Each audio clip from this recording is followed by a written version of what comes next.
حضرت عمر رضی اللہ تعالی عنہ جا رہے تھے نا، رات کو پہرے پہ کھڑے تھے، تو ایک گھر سے ایک خاتون اپنی بیٹی کو کہہ رہی تھی دودھ میں پانی ڈال لو، تو بیٹی بولی امیر المومنین نے منع کیا ہے، تو کہا امیر المومنین کب دیکھ رہے ہیں؟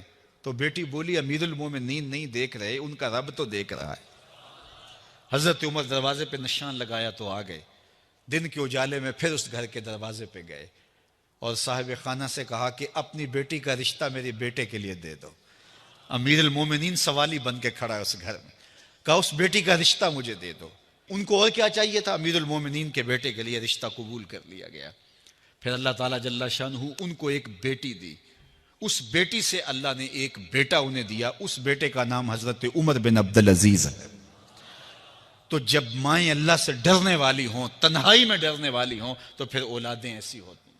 اپنی اولادوں کی تربیت کرو، جب بچے چھوٹے ہی ہوں تو ان کے تصور میں یہ بات اچھی طرح سے راسخ کر دو کہ اللہ دیکھ رہا ہے۔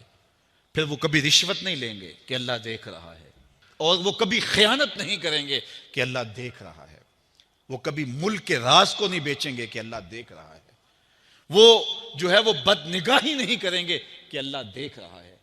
جہاں کوئی کیمرہ نہیں پہنچتا، جہاں سیکورٹی نہیں پہنچتی، جہاں کوئی ایجنسی نہیں پہنچتی، وہاں یہ عقیدہ پہنچتا ہے کہ میرا اللہ مجھے دیکھ رہا ہے۔ تو یقین کی یہ دولت زندگی کا نور ہے، زندگی کا جمال ہے، اور ماہ سیام میں اللہ تعالیٰ اس عقیدے کو روحوں میں اتار دیتا ہے اور باطن میں جذب کر دیتا ہے۔ تو اس کو اپنے اندر اچھی طرح سے ہم اتار کر کے اپنی زندگی میں چراغاں کر سکتے ہیں اور اندھیرے دور کر سکتے ہیں۔ یہ تیقن کہ میرا اللہ مجھے دیکھ رہا ہے، میں اپنے رب کی نگاہوں میں ہوں۔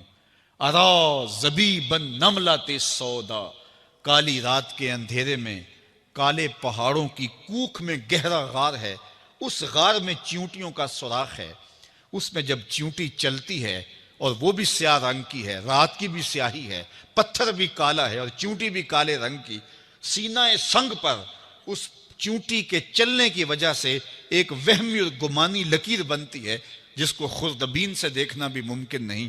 تمہارا رب اس کو یوں دیکھتا ہے جس طرح دیوار چین کو دیکھتا ہے۔ تو کیا ذہن اور دماغ کی سکرین پہ آنے والے خیالات سے وہ غافل ہو سکتا ہے؟ کیا وسوسوں سے وہ غافل ہو سکتا ہے؟ تو آئیے اس یقین اور اس تیقن میں جینے کا گر سیکھیے۔ دیکھیے زندگی کتنی نور علی نور ہو جائے گی کہ میرا اللہ مجھے دیکھ رہا ہے، میرا اللہ مجھے ملاحظہ کر رہا ہے، میں اس کی نظروں سے، اس کی نگاہوں سے پوشیدہ نہیں۔ تو یہ عقیدہ ماہ سیام میں ہمیں نصیب ہوتا ہے۔ اور اگر ہم نے ماہ سیام کے دامن سے یہ سب کچھ نہیں سیکھا اور پورا مہینہ بھوک کاٹی، پیاس کاٹی اور مہینہ گزار دیا، اور عید کے دن وہیں کھڑے تھے جو ہم 29 شعبان کو جہاں کھڑے تھے، تو پھر ہم نے رمضان کی برکت کیا پائی؟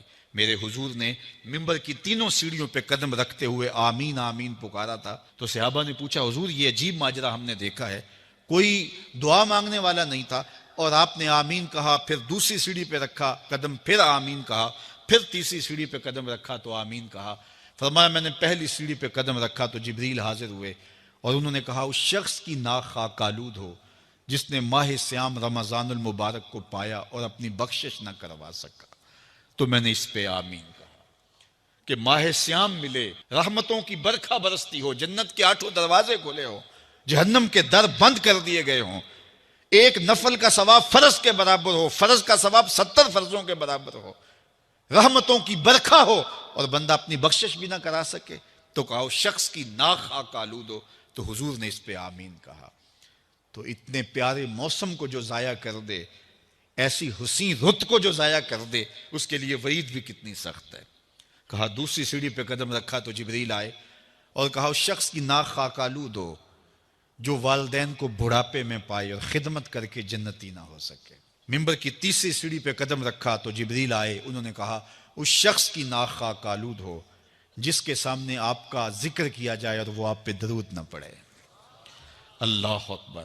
رسول رحمت کا نام آئے تو درود و سلام پیش کرو، ان کا ذکر آئے تو تمہاری روحیں بھی درود پڑھیں، تمہاری زبانیں بھی درود پڑھیں۔ اللہم صلی علی سیدنا و مولانا محمد معدن الجود والکرم۔ ان کا ذکر روحوں کی غذا ہے، ان کا ذکر دل کا قرار ہے، تو ان کے تذکرے کی خوشبو سے اپنے ماحول کو معطر رکھو۔ وہ جوان جو ہی پروان چڑھا ان فوان شباب آیا، تو اس کی پیشانی سجدے کے تقدس سے مالا مال ہو گئی، اس کی آنکھوں میں حیا اور شرم کے پہرے آ گئے، اس کے خیالوں میں پاکیزگی آ گئی، اس کی زندگی کے شب و روز نیکی کے ماحول میں بسر ہونے لگے، اس کی راتیں ذکر الہی میں، تلاوت کلام مجید میں، اور دن یاد الہی میں روزے سے گزرنے لگے۔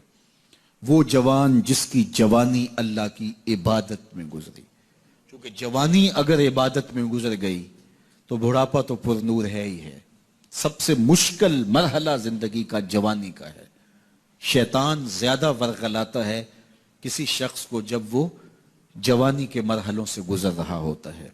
تو جس کی جوانی خیریت کے ساتھ گزر گئی اور اس نے اپنی جوانی کے تقدس کو محفوظ رکھ کے منزل تک پہنچا لیا، اپنی عصمت کے جوہر کی حفاظت کی، اپنی آبرو کو لٹنے نہیں دیا، اپنی آنکھوں کی شرم و حیا پر پہرے بٹھائے اور آنکھ کو برباد نہیں ہونے دیا، اور اپنی زندگی کے تقدس کا پہرا دیا، تو جو جوان اپنی جوانی کو خیریت کے ساتھ گزار گیا۔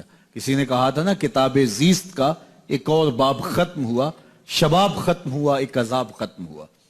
تو جوانی جس کی منزل تک پہنچ گئی خیریت کے ساتھ، عافیت کے سائے میں، مشکل تو بڑا ہے جوانی کو منزل تک لے جانا، خیریت کے ساتھ، داغدار نہ ہونے دینا، جوانی کے تقدس کو رسوا نہ ہونے دینا، عصمت کے جوہر پہ کالک نہ لگنے دینا، خواہشات کو غالب نہ آنے دینا۔ آسان کام تو نہیں ہے، مشکل کام ہے، لیکن اگر کوئی مشکل کاٹ گیا، جوانی کے تھوڑے سے ایام میں گزار گیا، اللہ اکبر۔ حضرت شیخ خطلی کہتے ہیں، داتا گنج بخش علی حجویری علیہ رحمہ کے مرشد ہیں، الدنیا یوم ولنا فیہا صوم۔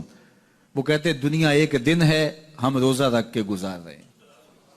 تو روزہ رکھ کے سارا دن گزر ہی جاتا ہے، دوپہر بھی آتی ہے گزر جاتی ہے، اور عصر کا وقت بھی آتا ہے گزر جاتا ہے، کھانے کا وقت بھی آتا ہے، چائے کا وقت بھی آتا ہے، سب کچھ ہوتا ہے لیکن گزر جاتا ہے، افطار تک بندہ پہنچ جاتا ہے۔ جس نے زندگی روزے کی طرح گزار دی، جس نے جوانی روزہ رکھ کے گزار دی، خواہشات کو بے قابو نہیں ہونے دیا، مشکل کام تھا لیکن اس نے مشکل کام کر دکھایا۔ اجر کتنا بڑا ہے، سنیے اللہ کے محبوب کی زبان سے سنیے۔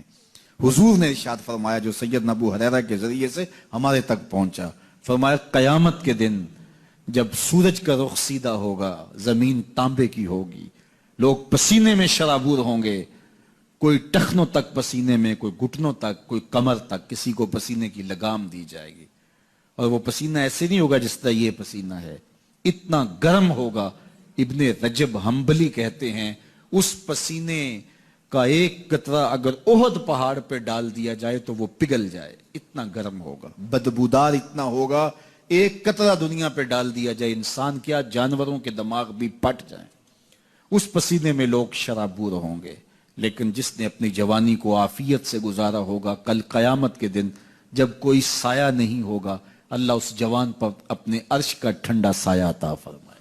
وہ شخص جس کو کسی عورت نے دعوت گناہ دی، اور وہ صاحب منصب تھی، صاحب جمال تھی، اور اس نے یہ کہہ کہ یہ خواہش، یہ آرزو مسترد کر دی، انی خاف اللہ۔ اسی طرح کوئی عورت ہے تو اس نے اپنے تقدس کی حفاظت کی، اپنی آبرو پہ پہرا دیا اور کسی پیشکش کو ٹھکرا دیا، تو فرمایا قیامت کے دن جب کوئی سایہ نہیں ہوگا، اللہ اسے بھی اپنے عرش کا ٹھنڈا سایہ دے گا۔ کیسا سخت دن ہوگا، اور وہ کس اعزاز میں ہوگا، کس تکریم میں ہوگا۔ یہ تو 4 دن 10-20 سال ہیں، اور وہ 50,000 سال کا ایک دن۔